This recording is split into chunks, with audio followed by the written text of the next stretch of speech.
Welcome, everyone. I'm Mark Lowe from Greater Lafayette Commerce. I'm glad you were able to tune in this morning.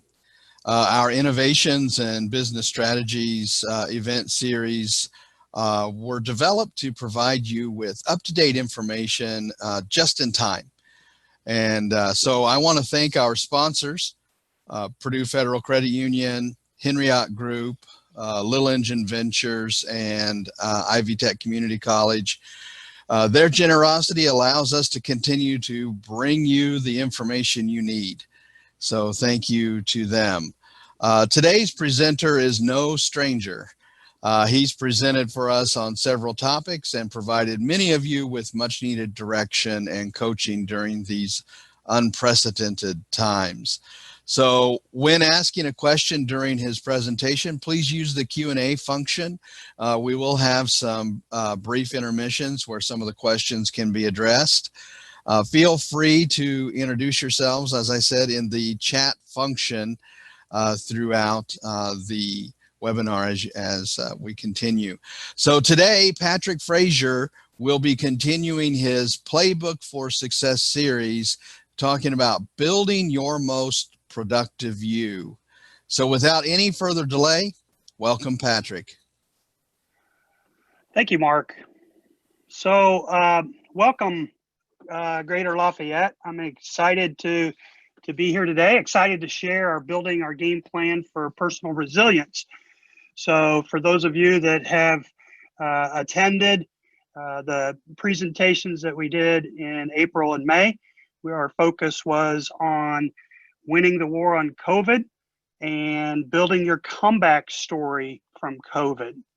And after we completed those webinars, we did a quick survey of our Lafayette businesses and discovered that a potential topic that we might want to talk about is maintaining productivity and your personal resilience as we continue in this new normal of the COVID crisis.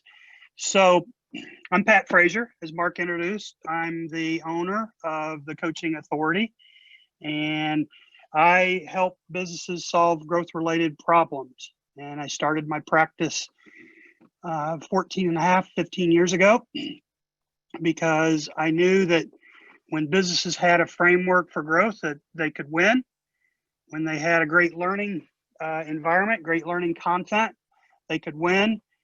And when they had a guide or a coach, they could win. And I really, the competitor in me enjoys winning. And I love solving problems and helping businesses find the right tools, learn the best practices, and connect with a community of like-minded executives. So once again, I'm Pat Frazier, and today's content is about building your game plan for personal resilience and personal productivity. So a couple of years ago, there was a commercial out there that said, you know, when you're hungry, you're just not yourself. And I thought about that as I was preparing today's game plan. And I thought, you know, when major life events occur, we're really not our most productive self. And we've had a couple of major life events that have occurred in the last 8 to 10 days, or 8 to 10 weeks, notably COVID.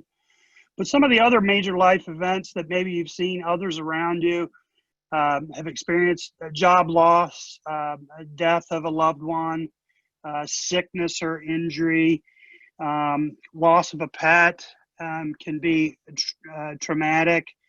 Major conflict at work or home, ending a relationship. But here's the point, guys, is that as humans, right, we can pretty much sustain one major life event at a time, and we could put on a mask, and people may not even know that we're dealing with a major life event. But when 2 or 3 of these life events are lined up and occurring within the same time period, others start to notice the behavior changes. Our productivity starts to drop, our efficiency drops, And honestly, we're not at fighting weight. And you know, to get through this crisis and any other crisis of the past or the future, as leaders of our company, we need to be at the top of our game so that we can give back to our employees, get back to the community, get back to our family. Recently, a client of mine shared with me, he said, you know, I just run a modest accounting practice of, and he was being humble.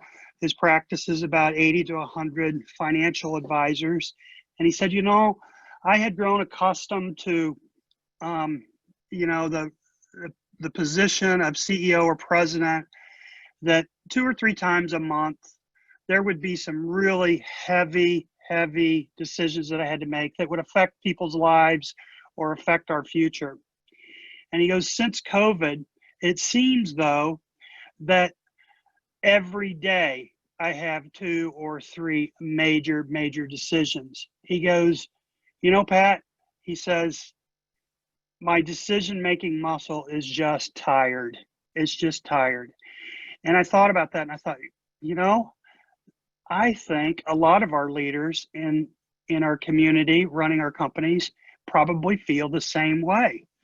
Sometimes we feel like that our commitments have exceeded our capability. And as the image shows, it's like the straw that broke the camel's back sometimes. So how do we protect our decision-making muscle? How do we protect our work and life and self? What are our resilience routines? How do we sharpen this all? How do we get ready? How do we stay at top fighting condition? And that's what we want to talk about today. My good friend and fellow coach, Kevin Lawrence, has done quite a bit of work in this field. In fact, surveying and talking to literally thousands of leaders all across the world. And Kevin realized that senior leaders, executive CEOs, owners, they're just the same as all the rest of us. They're just better at masking, right? Making it look like there's not a problem or there's not an issue or that they're not tired, weary, or hungry. And part of that is just leadership. But the other side of it is that what are they doing as leaders to prepare themselves? So he came up with, I wrote a book about it actually, Your Oxygen Mask First. If you don't have a copy, I'd suggest you go out and pick up a copy. It's a great read. And we're going to cover some of the content in that book today. But he talks about 17 proven habits to maintain your resilience and survive these stressful seasons. And I think we can all agree the last 8 to 10 weeks has been very stressful, right? He talks about ideas for growing new abilities and continuing to expand and grow your leadership muscle. So we're going to talk a little bit about some of these habits and some of the tools to develop yourself, your team, your family, and those around you. The key here is, how do you stay at your most productive self? Now, one of the things that Mark emailed just before the meeting was an email that had 2 resources. And one of those resources was the Wheel of Resilience, right? And we're going to go through that. And there was also a checklist that we also offered. Now, you can have either one of those resources at your desktop for the next 30 minutes, but we're going to kind of zoom through this, and I'm going to give you a little bit of instruction about what the 17 points are. And then what I'd like for you to do is to evaluate yourself and your current state from 1 to 10. 10 being strongest and solid and I got this, and a 1 being oh my gosh, I need to do some work in that area. I don't feel like that I'm balanced in that area. So pull out the resource attached to the email, and then we're going to dive in, and it's going to probably feel like for the next 30 minutes that you're getting a drink of water through the fire hydrant. But if you have any questions as we go through, just please put them in the chat box, and we'll do our very best to kind of answer those as we go. So let's dive in. Number 1, how good are you at living an amazing life? right? You know, it's those things in life where, you know, we enjoy our work, we enjoy our families, we enjoy our time on vacations and doing things and going places and seeing and learning and expanding, so that so that we really feel like, you know, it said, you know, we each only have one precious life, right? And how are you spending that? And at your time at the end of life, will you look back and say, wow, that was amazing? Or is it something where we're just punching the clock and just kind of walking through like zombies? So go ahead and rate yourself. How good are you at enjoying life in tandem with work and business and all in? Secondly, forget work-life balance. You know, I've heard it said, you don't go to an amusement park, get on a roller coaster and say, I want to be balanced. No, you want to be as unbalanced as possible, because that's the thrill of the ride. And I think that's true in our lives, that we really want that thrill. We want that ride that's memorable, right? Um, and there's an awful lot of content out there about work-life balance, but I think it's missing a piece. I think it's missing time for yourself. And let me explain a little bit. You know, as we start our careers, work takes up a portion of our time, right? Because we have work responsibilities and we're learning relationships at the office, learning the roles, goals, and responsibilities. And at that time, you know, we have life interests as well. Maybe we're single, maybe we're married, right? But then as those bubbles expand, right, we get promoted or we take on a new job. It takes up more of our work life. As we get married, as we have kids, we start going to soccer games and basketball games and supporting other things, hobbies in our life, right? That those two bubbles squeeze out our time for ourselves. And when we say work-life balance, we need to kind of forget that and say, how about work-self-life balance? Are we feeding ourselves so that we're the very best to offer our work life bubbles as well? So here's the question. On a scale of 1 to 10, do you dedicate enough time and enough energy to your work, yourself, and your life? Number 3, double your resilience. You know, a good half of the art of living is resilience. I love that. You know, when you stay true to your resilience rituals, you set yourself up to win no matter what life throws at you. And that is so important, to have those routines that we have in our day-to-day life that fill us up, right? Sometimes when things get crazy, chaotic, like we've seen in the past weeks for COVID, we kind of get out of our normal routines, right? And because of that, slowly our efficiency or productivity starts to depreciate. So how good are you at making time for things that build and maintain your resilience?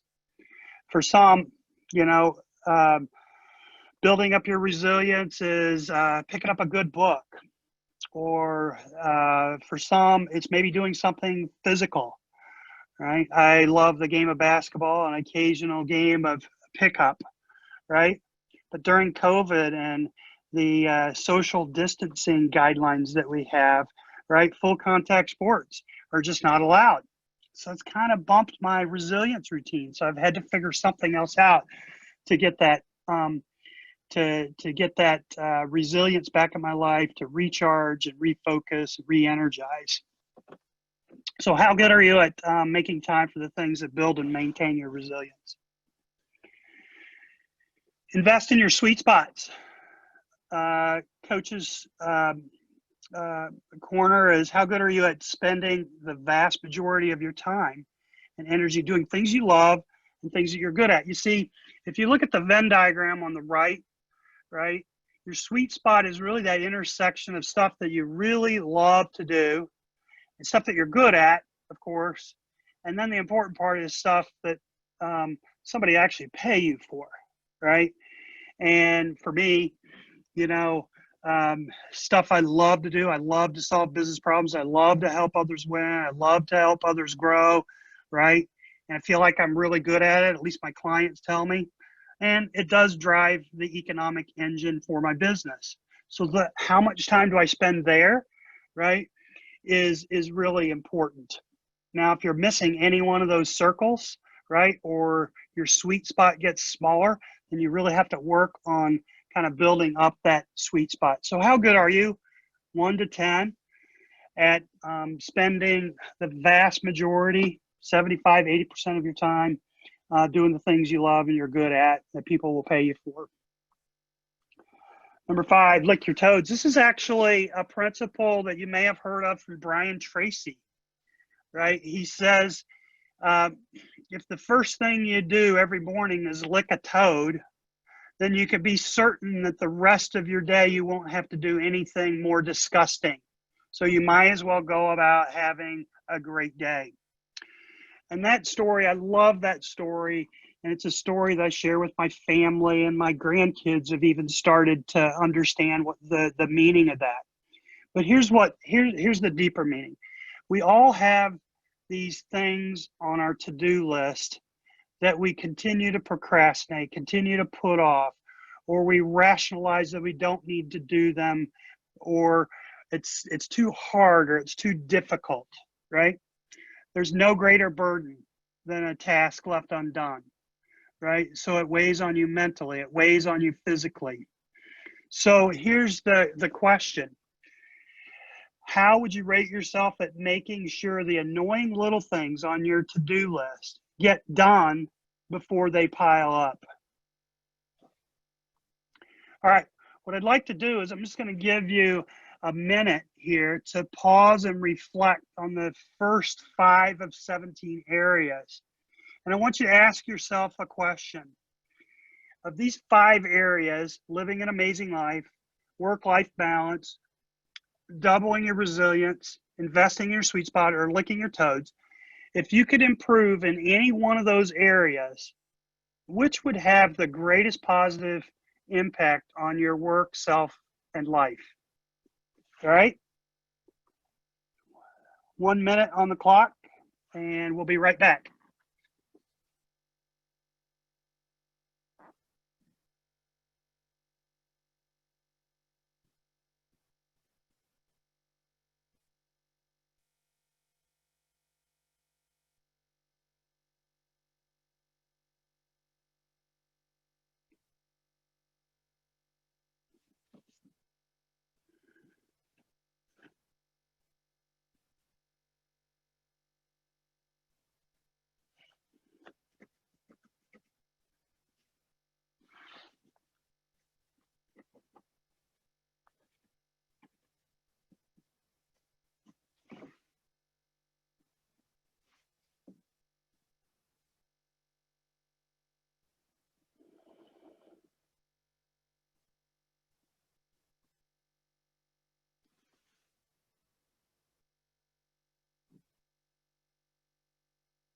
All right, great. Mark, let's just do a quick check on the chat box. Is there anything in there that we need to square away?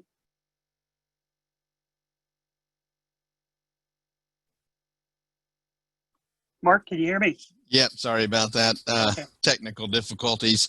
The only thing we have right now is someone said it's the toads. It's licking the toads that will have the greatest impact right now. Very good, very good. All right, I know that I struggle with that one as well. So just pull out your calendar, if it's a hard copy or Outlook or whatever you use for your personal calendar, just right at the top of it, lick your toad. What's your toad for today? All right, so let's move along. Number 6 is deal with your emotional junk. You know, getting rid of the junk so it doesn't affect us and we make bad decisions. Ever notice that when we're dealing with something at an emotional level, that sometimes we just don't respond in a way that we would normally, right? I guess you would say. Um, it's like we don't use the same decision making muscles that we do when we're calm, peaceful, and a certain level of sanity.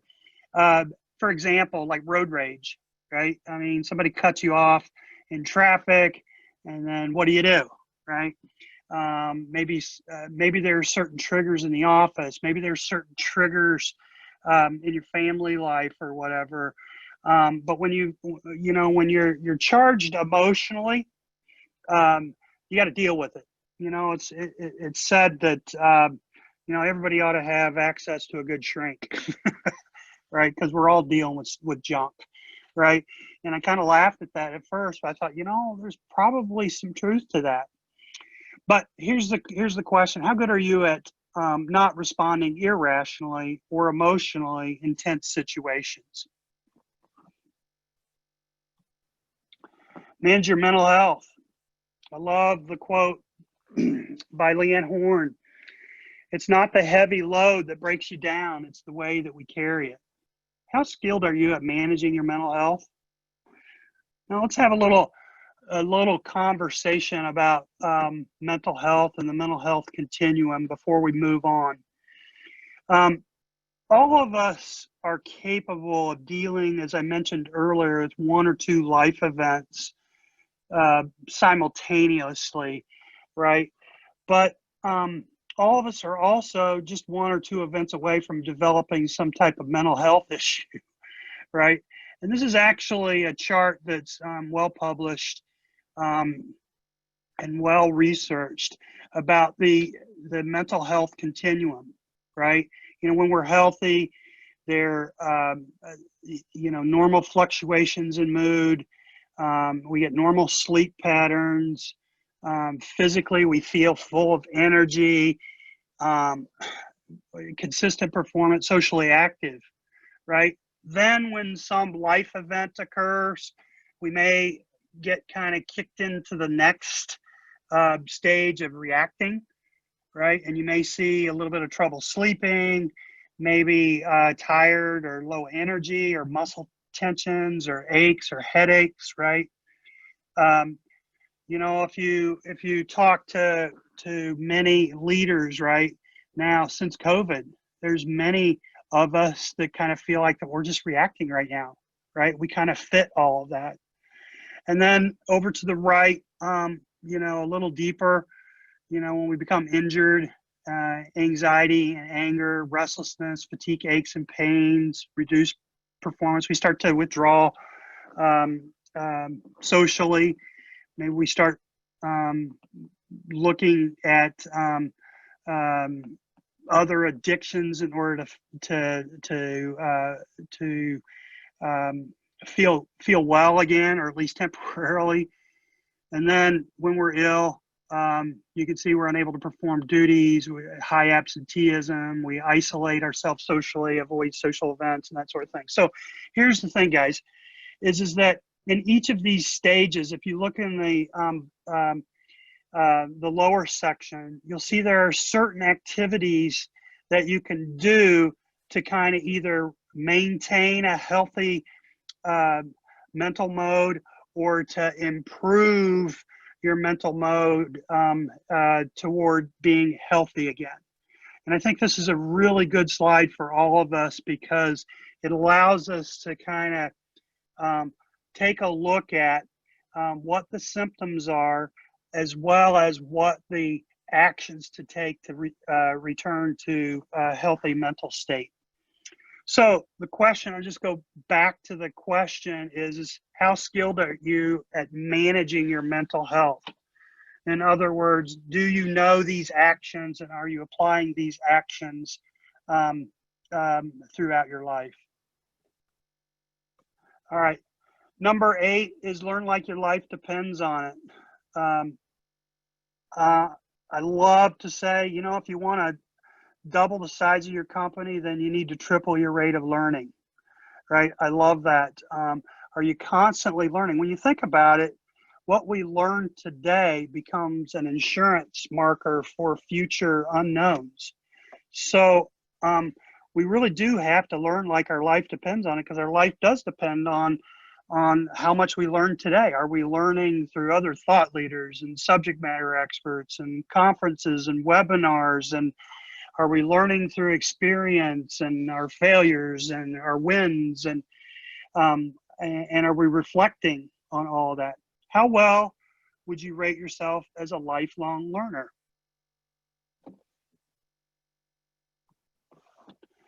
Number 9, get tough feedback. You know, those of you that know me and have heard some of my previous presentations, I've often used the the quote from Tom Landry that a coach tells you something that you may not want to hear, or shows you something that you didn't want to see or haven't seen, so that you can be the leader, person, or whatever that you've always known you are to be. And I love that quote because it really requires being open to getting that tough feedback somewhere, right? Um, Sometimes we drink our own Kool-Aid, we read our own press, and we don't see the blind spots, right? We need somebody in our life or people in our lives to help us see those blind spots, to help us make those course corrections so that we can be all that we're called to be. So how are you at getting honest opinions about your performance? Not just people that'll just butter your bread, but the people that will give you the honest, candid feedback. Number 10, make yourself useless. This is all about surrounding yourself with A players and people, process, systems, um, so that so that I love that. I love the way Kevin phrases it. Just make yourself useless, and it's almost like, well, if I'm useless, do they need me? Well, no, that just means that we've invested in people, we've invested in systems, invested in process, right? And that actually becomes a multiplier in business valuation. Kevin Lawrence is fond of saying, got to be an A to stay. If you're on the call today and you're a CEO or an owner of a mid-sized business, right? You absolutely need to surround yourself with A players. You don't have time for C's and D's, right? Occasionally we bring somebody into the leadership team that's a B player, but we have all belief and intent that they'll be an A player within 90 days, right? So got to be an A to stay. Henry Ford once said, any man or woman that has to work more than 40 hours a week is incompetent. I thought, gosh, those are pretty harsh words, but it kind of makes the point that we really need to invest in people. We need to invest in systems, invest in processes, right? So that we can make time for life, make time for ourself, right? Because when we start to work 60, 80, 100 hours a week, then something's getting squeezed out. It's either time for yourself or time for your family or someplace else. So the question is how good are you at building a team so strong that there's really not much need for you?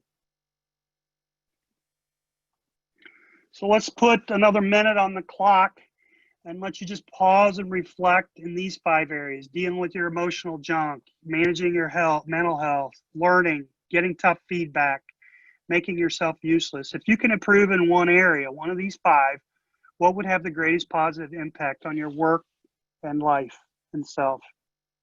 Go.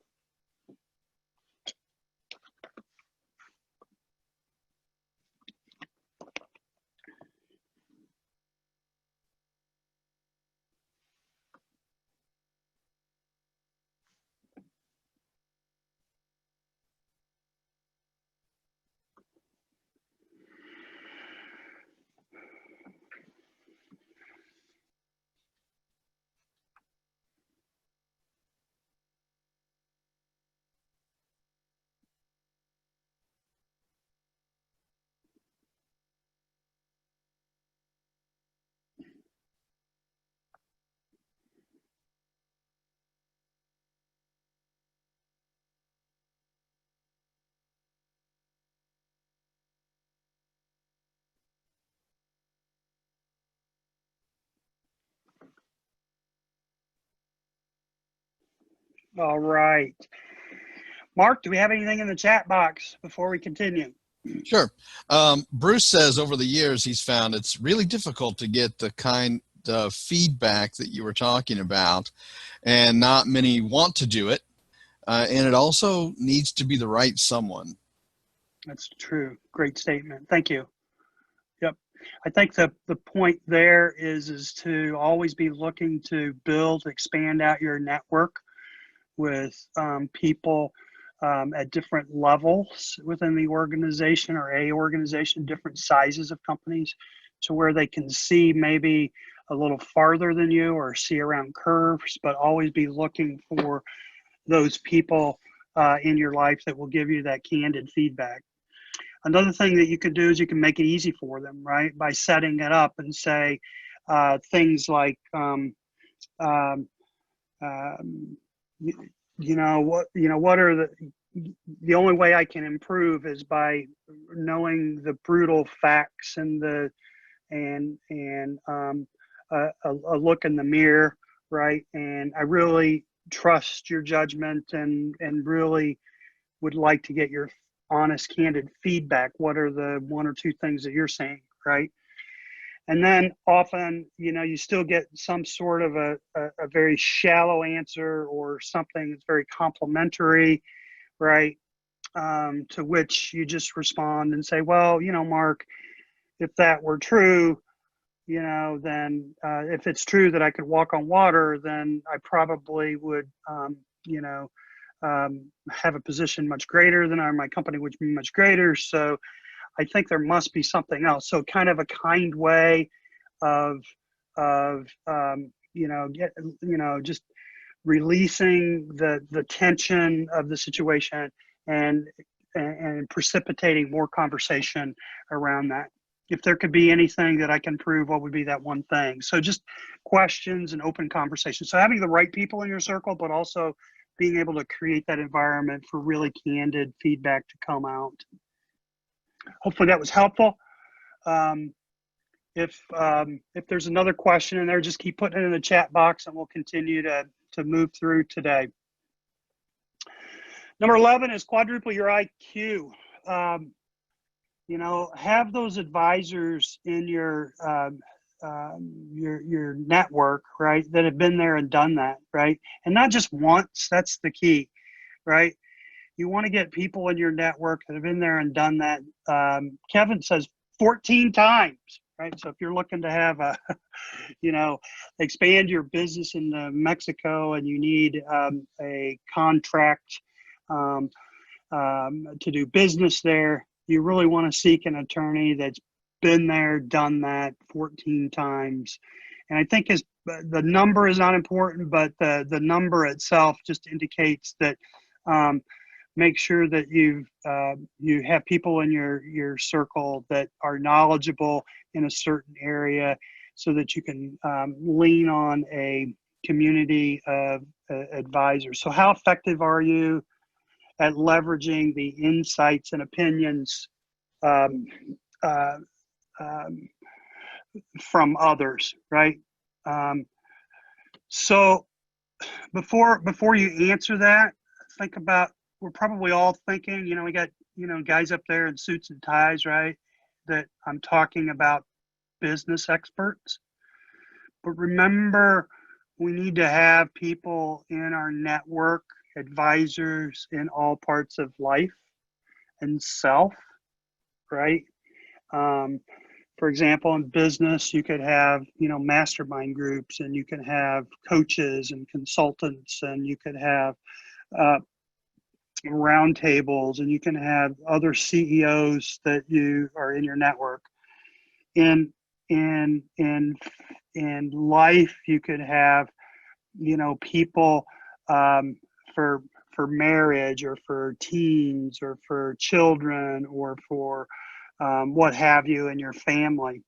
In yourself, you could have advisors around nutrition and physical well-being, and you can have I have a friend that's training for a triathlon, so he has a swim coach, right? He does well in biking and jogging, but swimming, and so he So he's got an advisor, improving that part of his self life.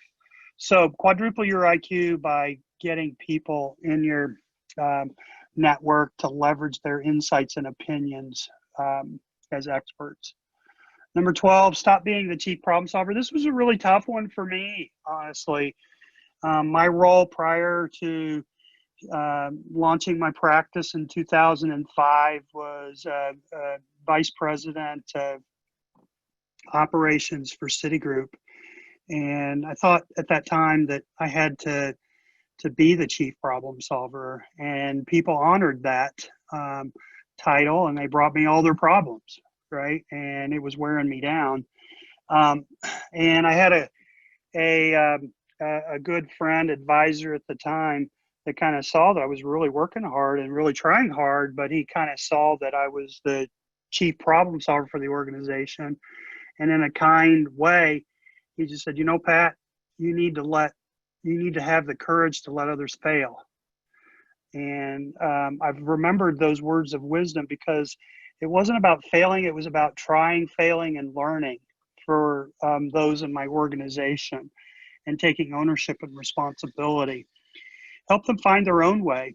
Help them answer 90% of their own questions, right? It doesn't, David Marquette, by the way, has a great book out there, Turn That Ship Around. If you haven't read it, it would be a great resource in your library. But he talks about the ladder of leadership or intent-based leadership, and he talks about helping people solve their own problems. And through that, they grow, and the strength of the individuals, the strength of the organization increases massively. So how skilled are you at helping people become strong, independent leaders? Teach people to meet your high standards. Never apologize for high standards. Leaders set high standards. We refuse to tolerate mediocrity or poor performance. What we tolerate is accepted. So how skilled are you at graciously, and that's the key word, guys, is graciously, getting people to meet your high standards? Do they know what's expected? Do they know how they're measured? Do they know the priorities, the measures, and are they held accountable on a regular basis? Number 14, tackle tough conversations. I love the quote here. It says, I prefer an ugly truth to a pretty lie, right? For those of you on the call, if you've read anything, Crucial Conversations, Crucial Confrontations, Crucial Accountability, great work, great books, Kerry Patterson and his team. But how skilled are you at quickly giving tough feedback? And by the way, how would you like to give this guy tough feedback? Chuck Liddell, right, the UFC fighter. That'd be a tough thing to do. But the key for Crucial Conversations is, stakes are high, opinions vary, right? So, these high stakes Crucial Conversations, how skilled are you at having those crucial conversations and giving the tough feedback? It's through that tough feedback. Remember the earlier point?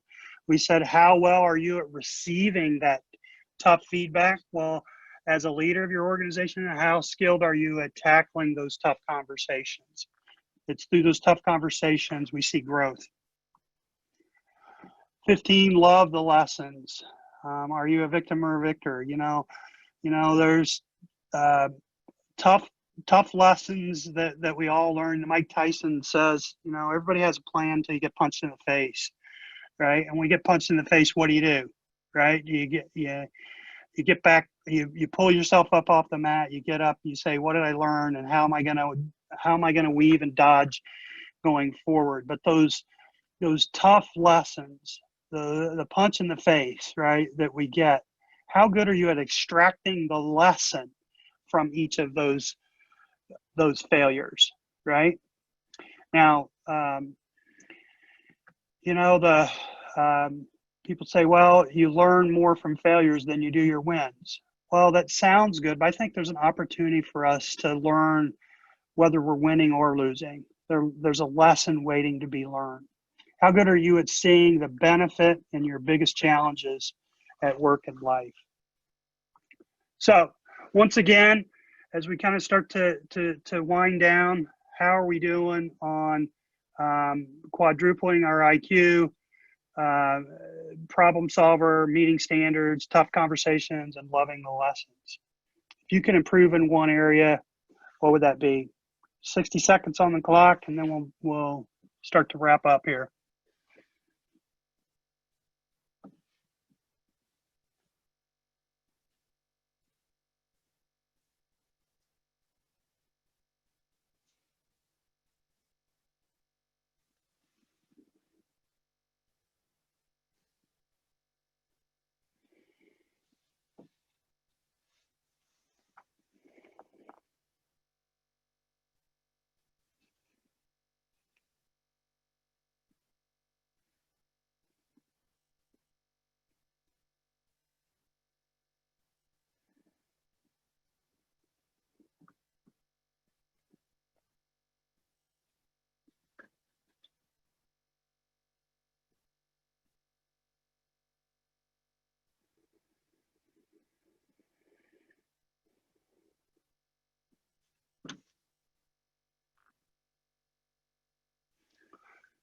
All right, Mark, is there anything in the chat box there that we need to square away before we start to wrap up here? Comments are teaching people to meet standards or the tough conversations. Sometimes the respondent said, I tend to be on the blunt side. Interesting. Yeah. So I think the point there is tackling the tough conversations gracefully. And the tough conversations. There's great work out there, by the way, by Kerry Patterson and his team in Crucial Conversations. A lot of times we call it crucial confrontations, right? So I encourage you to pick up his book there. And I think that the heart of a leader is about helping, helping people and helping others. And these tough conversations, sometimes we kind of build them up in our mind, right? And they're really that these tough conversations are going to be taken negatively, right? But I think that there's value in kind of reframing it, that the reason that we're having this tough conversation is because I believe in you, or I believe in this organization, I believe in this cause, and if we can address this certain behavior, or we can address this certain task or duty, or whatever it is that's precipitating the tough conversation, right? That by addressing that, it's for the greater good of all, right? And we tend to be blunt about it, just to kind of address that, is because we kind of allow that to back up until finally it's like the straw that broke the camel's back. We say, okay, well, I just have to have it. I've had enough. And I go in there and boom, right? And it just comes across blunt. But I think the way to resolve that is by the preparation, right? To be able to understand the conversation or desired outcome. And once again, if you go to Crucial Conversations and that work, he lays out an 8-point framework for having those difficult conversations in a way that's honoring, respectful, dignity for all. So hopefully that was helpful. Teaching people to meet your tough standards was the other comment. Just a little bit of more clarity around that. I think the big thing that I've come to know about that is that to make sure people clearly understand what the priorities are, right? These are the top 3 or 5 priorities for our organization, for your department, for you as an individual. And then to be able to say, and these are the metrics around those priorities. And for people to understand that they have access to those metrics or to that data, right? So that when we have a conversation about your performance, right, and meeting standard or exceeding standards, you already know what the priorities are, you know what the data is, you know whether you're meeting or not meeting, right? And the third element of this is regular communication. You know, getting people to meet your high standards is not a once a year and done activity. It's a day to day in and day out. People need to understand what their priorities are, confirmed what their priorities are, know what their metrics are, know their data, and they know before you do. So the meeting your high standards, a lot of it is around just bringing clarity around the priorities and the metrics and having regular communication. All right, so we got a couple more here. We'll go, so keep going for it. You know, this is really about a stretch list. People say, oh, is that a bucket list? I go, well, not really. You know, I guess maybe, you know, bucket list is kind of, you know, things I want to do before I die. I really don't want to think about that just yet, but I do want to think about, you know, am I stretching myself? Am I putting myself into a position that that I'm going to have to grow? I'm going to have to learn. I'm going to be a little uncomfortable. I love the diagram to the right. It says, here's my comfort zone, and way out here is where the magic happens, right? So I'm going to have to take a step if I want to see some magic happen, if I want to see some personal growth, personal development, see some amazing things happen, I'm going to have to stretch myself, and I'm going to have to do it regularly. And that's what Kevin's pointing out here is that just keep going for it. How good are you at regularly looking at your goals and objectives and stretching beyond your personal limits to a point that you absolutely have to learn, have to grow. Let me be real transparent with everybody on the call. 3 months ago, I didn't do a lot of webinars, right? It was just kind of a personal, you know, limiting belief. And then one morning we woke up and it was COVID and we were in shelter in place. And Mark and I had planned to do a graduation ceremony for our leadership development and strategic planning seminar series. It was the capstone event. We woke up and we weren't able to assemble and gather as a group. So we absolutely had to do it virtually. Well, my comfort zone moved that day, right? I was comfortable there, but then at the end of the couple of hours of doing the webinar, I realized that wasn't so bad, right? I don't know why I waited so long to do that. And since then, Mark and I have worked together to do great things like winning the war on COVID and building your COVID comeback story and today's webinar.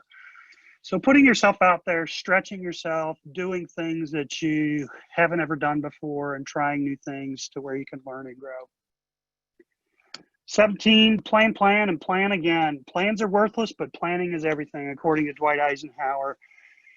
I love this because the more you plan, the greater clarity that you get on what it is that you actually want to accomplish and what it will actually take in order for you to achieve your desired outcome, right?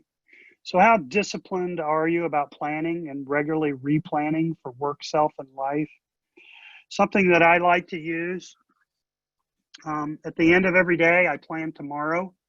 At the end of every week, I plan for next week. And at the end of the month, I plan for next month. And quarterly, I'll plan quarterly, right? So at the end of every day, I know, just for me, I know that I've got 3 things that I want to do tomorrow, right? Now, I may end up doing 4 or 5 things, but I go into every day thinking, you know, these are the 3 things, the most important, most impactful things that I want to accomplish for my business, for my family, for myself today, right? So how disciplined are you about planning and replanning as you go through life?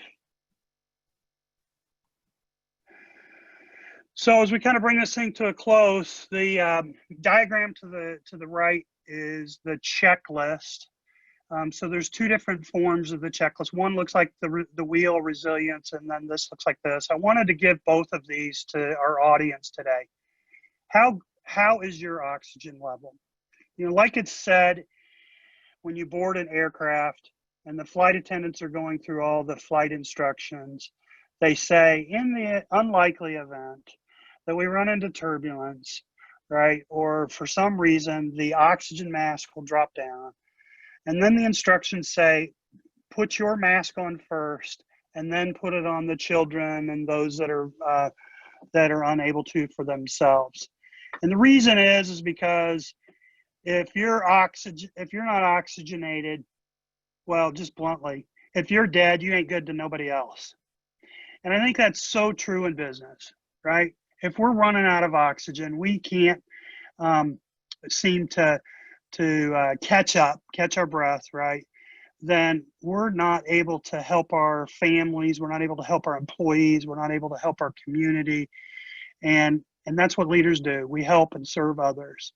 So the checklist is something that I recommend people do on a regular basis, and define regular however you like. Some people pull it out quarterly, some monthly, some annually, right? But what's right for you? You know when you're not running at full strength. You know when your oxygen level is depleted. You know when you're not at top fighting weight, right? So pull out the checklist, find the area that needs to be addressed, work on one or two things. Don't try to work on everything all at once. Just try to work on one or two things every month or every other month, and then come back and reevaluate. So hopefully the checklist will give you a resource that you can use to get through and stay as your most productive self. So build a plan. If you can improve in one area, what would it be? Just kind of look at all 17 and say, what would that one area be? So how do we learn? The most pressing task of leaders today is how to learn, right? Have we learned how to learn? Well, it's pretty simple, 4 steps, right? So you learn something. Maybe you've learned something today through today's presentation. You talk about it, right? You take the information that you learned today, bring it back to the office or bring it back to your family, talk about it. Through that discussion brings clarity, then anchor it. Anchor it means who's going to do what when, right? So that you can apply the principle that you learn. Here's the thing. If you just listen to a 1-hour presentation and then you hang up the phone and go about your day, the chances are you'll remember less than 2% after 2 weeks.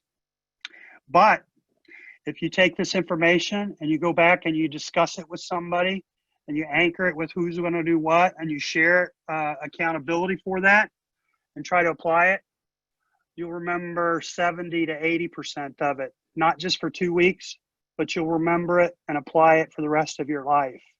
And that's a pretty good return on investment, I think.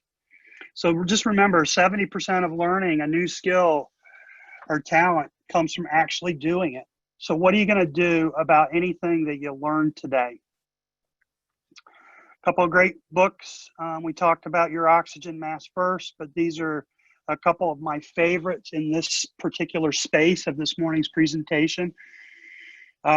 Start with why. Know your personal why. Know your business why before the what or how. Liz Wiseman and multipliers, understanding the power of being a multiplier in an organization, understand what it means to be an accidental diminisher. John Maxwell has several books in this space that I absolutely love. I love his writing and his style. And of course, the good standby of Covey and Made to Thrive and Activators Breakthrough these are a couple of new books that are out there that really bright and shining stars, subject matter experts of our time. So how can a coach help? These are just a couple of things. I'm hearing that businesses are losing cash liquidity, cash flow. Sometimes right now it's a people issue, getting leadership teams healthy, authentic, and aligned. Maybe finding that new, unique, valuable position or strategy. Are people and processes converting top line revenue to strong bottom line profits? Systems and processes in place, sometimes called on to make sure the customer experience is as good as it could be. And then, enthusiastically rehiring everyone on the team. That's a decision that a lot of companies are facing right now. because at the beginning of March, when we went into shelter in place and we saw a decline in demand in our businesses, we saw a reduction in force, and then we're starting to bring some people back, but we need to bring back the right people. I read an article just this morning, about the Container Store, and based out of Dallas. Maybe you know them, but anyway, just the quick summary of the book. Basically, Kip Tyndall, the CEO, understands that one A player is equivalent to three good players, right? In terms of productivity. So that is so important right now for businesses to make sure that they're bringing back the right people to do the right jobs at the right time to get the right results. And that's what people call on for a coach. So love to be able to meet, answer any questions. We're just about out of time, but real simple. If you'd like to just set up a complimentary 45-minute coaching session, just text Meet Coach to 31996 and you'll get access to my calendar, and we'll just set up a time. I'm offering a challenge, kind of unique. Give me 45 minutes to see if we can find $10,000 for your business, right? We can do that either through revenue or through expense reduction, but it's actually been kind of a fun challenge during COVID. Just call the coach and let's have a 45-minute challenge meeting and see if we can put our heads together and find $10,000 in your business. So, any questions before we sign off here? Mark, anything that in the chat box there? Bruce asked if we could get these materials via email. I believe that I did send one out right before, so it's probably in your inbox now if you don't have it. The materials he was talking about through the, yep, good. Good. All right. Sounds great. So once again, Pat Frazier from the Coaching Authority, and I'd love to be able to meet you if you're on the call and have a need or struggling through the comeback of COVID or any of the resilience routines. Just text to 31996 me coach, and I'll be there for you. So thank you once again, Greater Lafayette, for having me. Thank you, Mark, for emceeing the event, and I wish you much success. And we want to thank everyone. Thank you, Patrick, for a fantastic presentation, as always, packed with a lot of timely information and valuable items. If you have more questions, please reach out to Pat. I'm sure he'd be glad to respond. One more big thank you to our sponsors for helping us to be able to provide this to as many people as we can. Join us next week on June 11th at 9 a.m. Keystone Architecture will be with us talking about returning to work, a whole new view of your space. A webinar designed to help you take a fresh look at your workspace and consider how you might improve what your customers and clients experience as they visit your place of business. So with that, thank you all and be safe.